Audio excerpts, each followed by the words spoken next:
হে বাঙালি, আমরা আদিবাসীরা কখন বলছি যে আমাদের আলাদা রাষ্ট্র চাই, আলাদা রাষ্ট্র দিতে হবে? কোথাও উল্লেখ আছে? যদি উল্লেখ থাকে প্রমাণ করো। আমরা শুধুমাত্র আমাদের মৌলিক অধিকারটুকু চেয়েছি।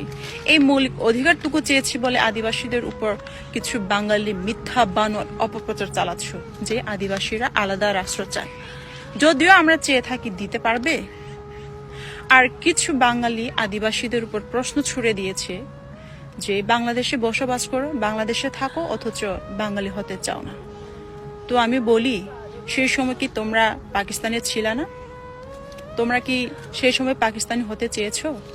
হতে চাওনি, কারণ তোমরা বাঙালি। তোমাদের নিজস্ব ধর্ম, নিজস্ব বর্ণ, কালচার, সংস্কৃতি সব কিছু আছে। সেম ভাবে আমরা যারা আদিবাসী, আমাদেরও নিজস্ব ধর্ম, বর্ণ, সংস্কৃতি, কালচার আছে, যার জন্য আমরা আদিবাসী। আর আমরা কখনো আলাদা রাষ্ট্র চাইনি। আমরা শুধুমাত্র বেঁচে থাকার জন্য আমাদের মৌলিক অধিকারটুকু চেয়েছি। আমরা সবার সাথে মিলেমিশে বসবাস করতে চেয়েছি।